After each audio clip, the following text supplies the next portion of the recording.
Good morning. Here we are once again. It is episode 39 of the Overflow podcast. All right, 39. 39. We're approaching 40. We're pushing 40. My just age. Like me. Well, there we go. It literally will be my age coming up in November. Wow. 40. Well, yeah. almost happy birthday. Thanks. Yeah. My son, David, will be 40 in March. Wow. Hey, there we go. I didn't know that. Yeah. Wow. Very cool. That's a very special age year range for biblical timelines as well. Yeah, 40. age of transformation, right? A lot of things happening in 40. I can't believe I'm old enough to have a 40-year-old, though. Me neither. That's kind of weird. No, sorry. That's the voice of Jeff Waterman next to me, by the way. And this podcast is over. Right. It had a good run. 39 episodes was the last one, the one that broke the back. Anyway, Yeah, right. the straw.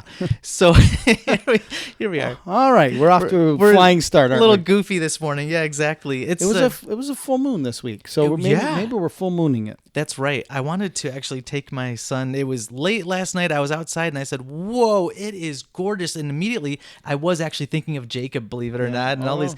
I mean, I think about them, these biblical heroes and the people that lived at a time when there wasn't the light pollution, and they're just in the wilderness or the desert and nothing but stars above them. To look at. Right. Yeah. That's what was it? The super harvest moon on Monday, I think is what it was called. So Monday night it was still like summer in October, right? It was 80 whatever degrees. So we went out on the lake, and we're in a point of the lake where this way the moon was just gigantic, and this way the sunset was there. So it was just this really cool spot, and the moon looked like you could just reach out and touch it. Yeah. So it was really cool. So cool. I love it. Just all happened by accident, right? There's no creator that did all of that. Sure.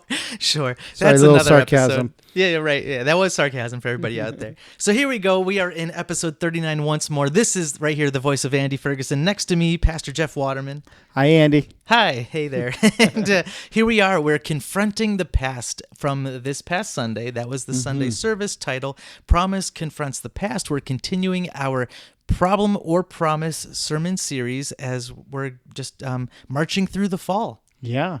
Marching through summer in the fall. Yeah, it's been weird. Really weird. It has been weird.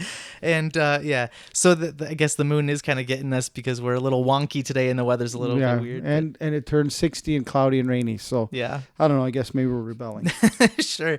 So, the sermon was about, again, Jacob and this crazy soap opera that we get to kind of read through and experience vicariously. Yeah. Jacob's situation with Laban, his uncle.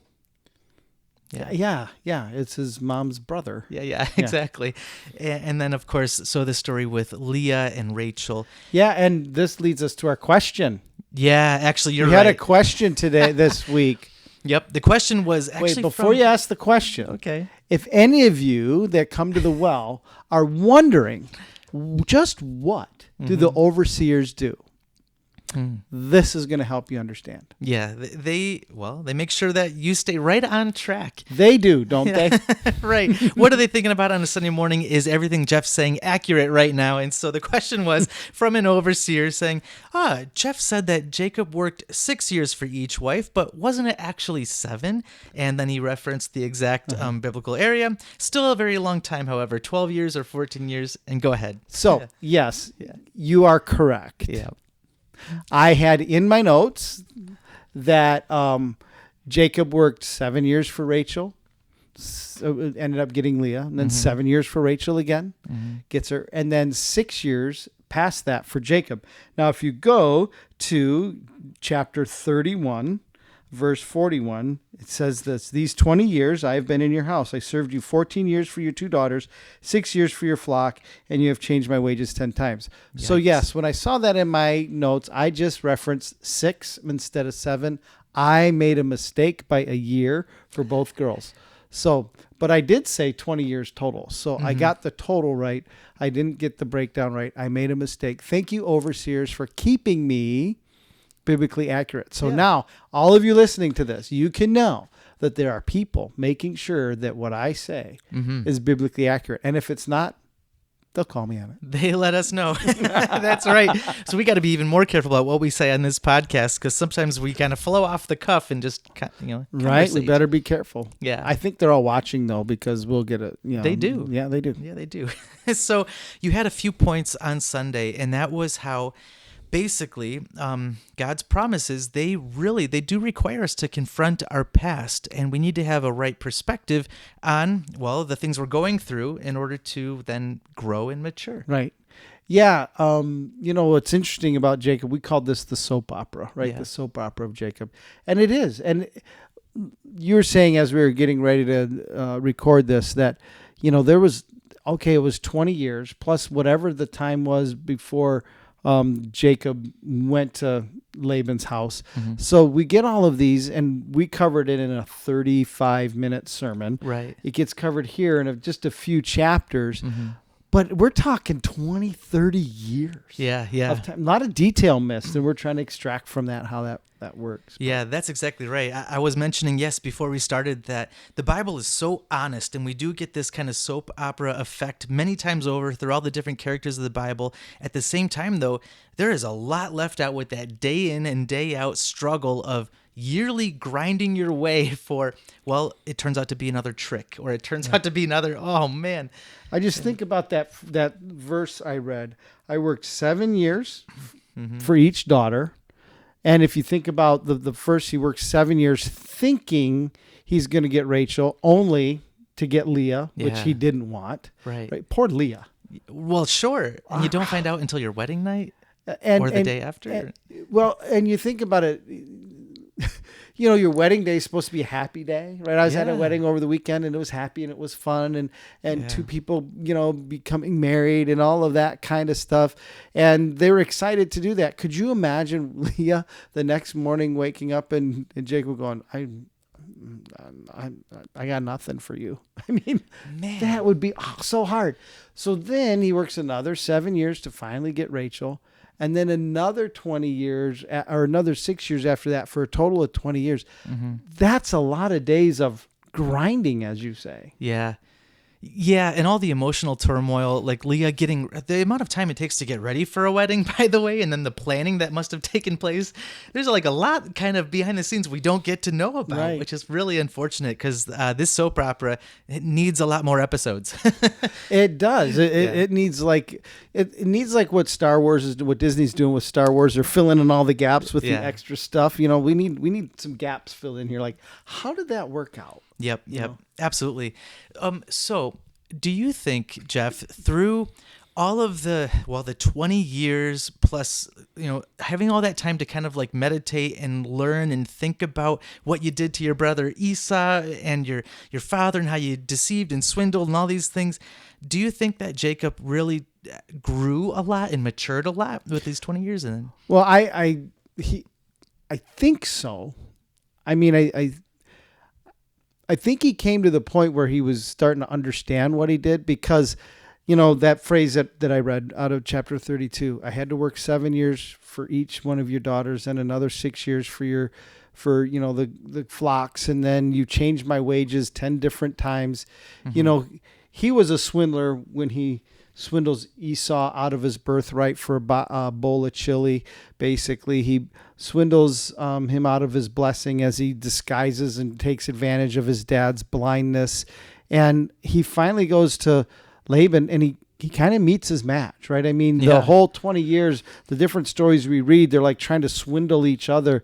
And I just wonder that when we get to the great wrestle story, WrestleMania, in the Bible there, that I think that's not only a physical wrestle, he's wrestling with God, but he's wrestling with himself. I think he's coming to this understanding that, I can't keep treating people this way, Yeah. The more that you kind of talk about it, the more that I think the way that you organized your points on Sunday is actually even more fitting for being truthful, where your 3 points were: promise is the fertile soil of faith, struggle is the fertile soil of growth, and honesty is the fertile soil of blessing.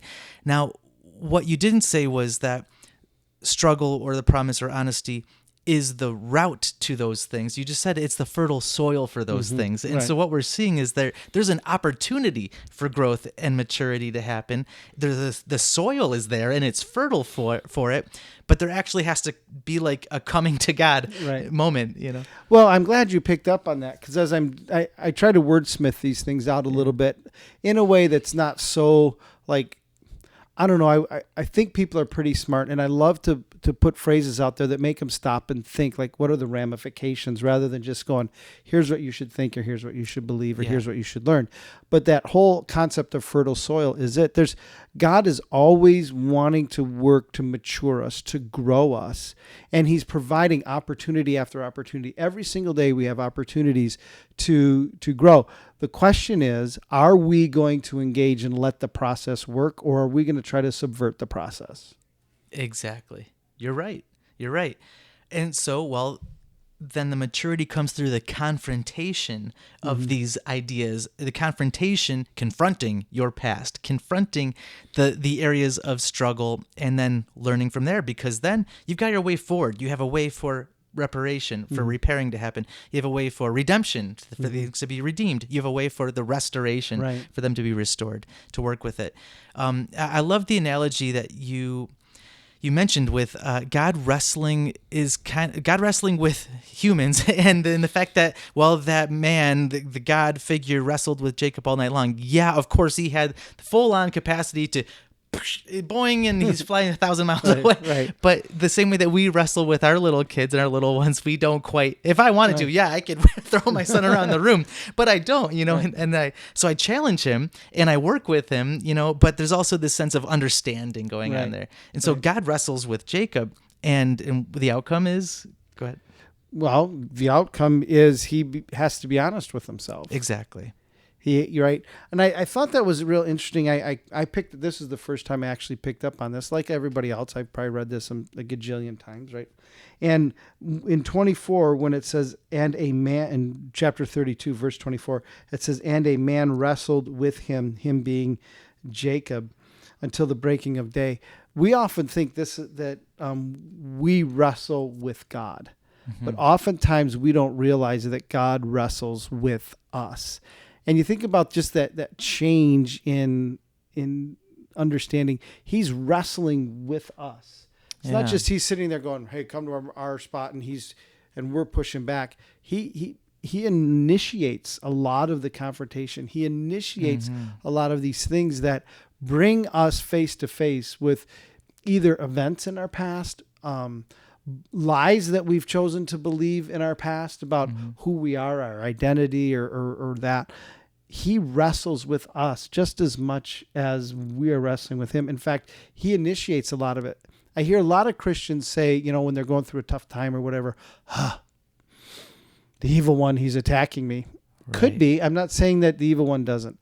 But I think just that blanket statement when we're having a tough time short circuits or diminishes the fertile soil that might be there, because it might be God actually confronting us with something that he really wants us to move through. Yep.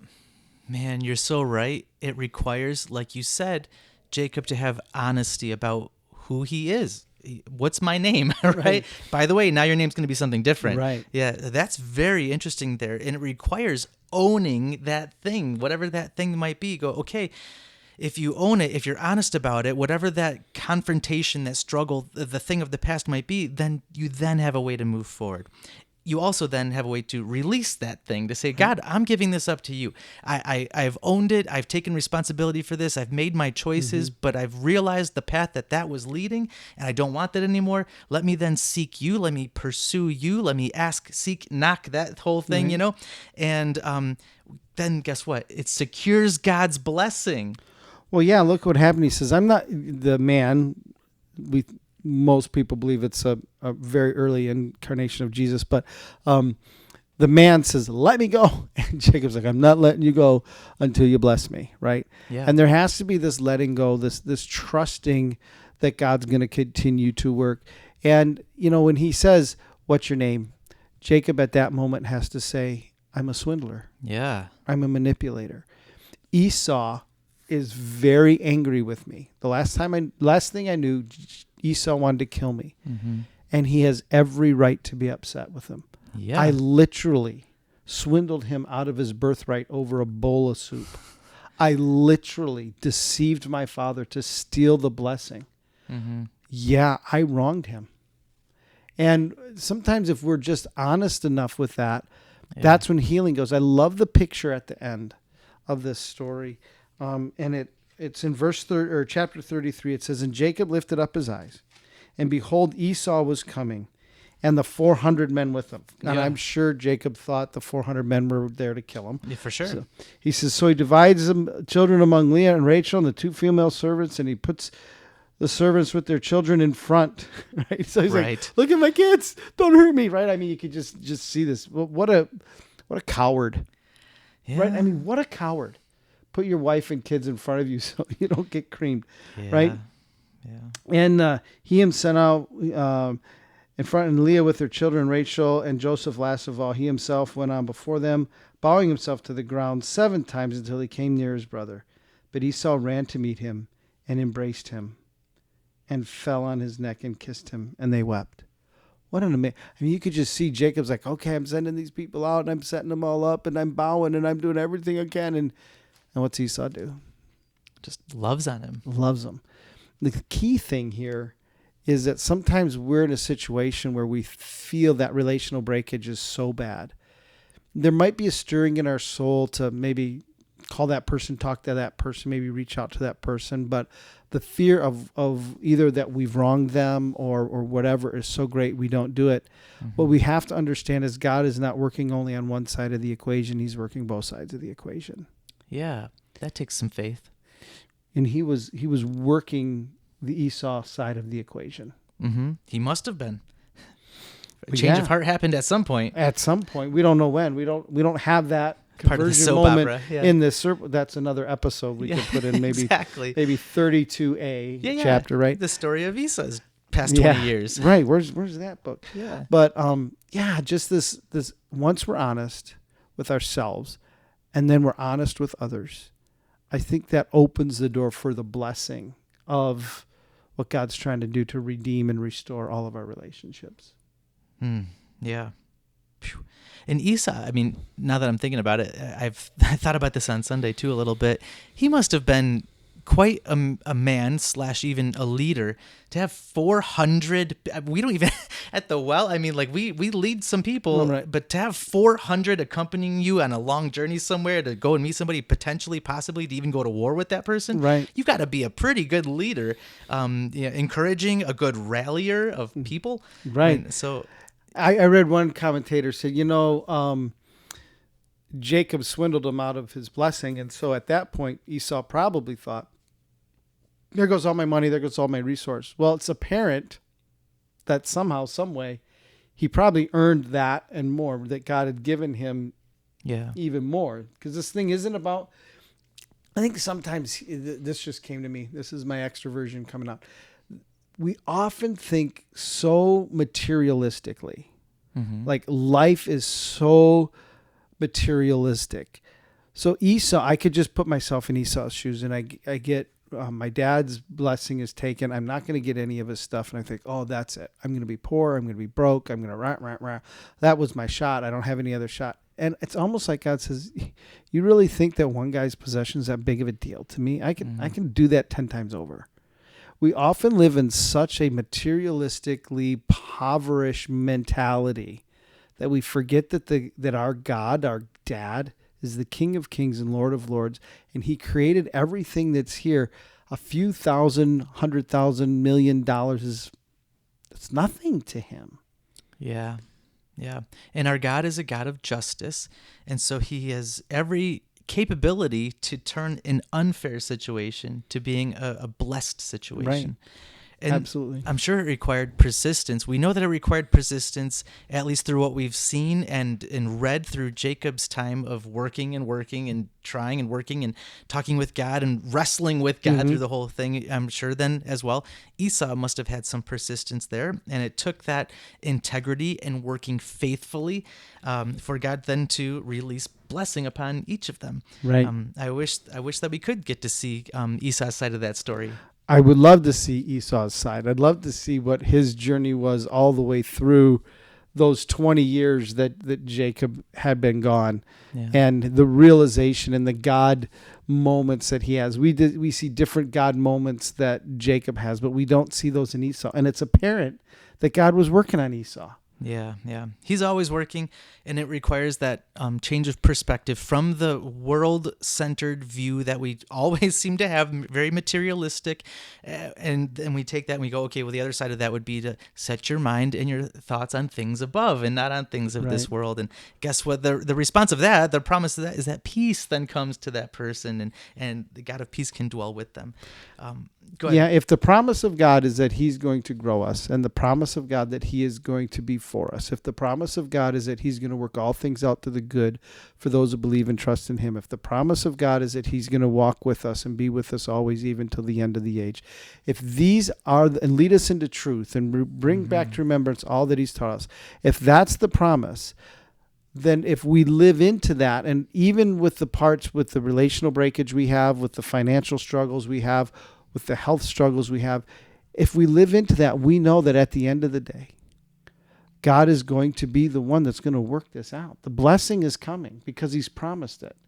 Doesn't mean it's always easy. Doesn't mean that life is not without its struggles, but it's through those struggles, through us wrestling with God, God wrestling with us to understand those promises greater, that the blessing of life with God really begins to take shape and really begins to solidify.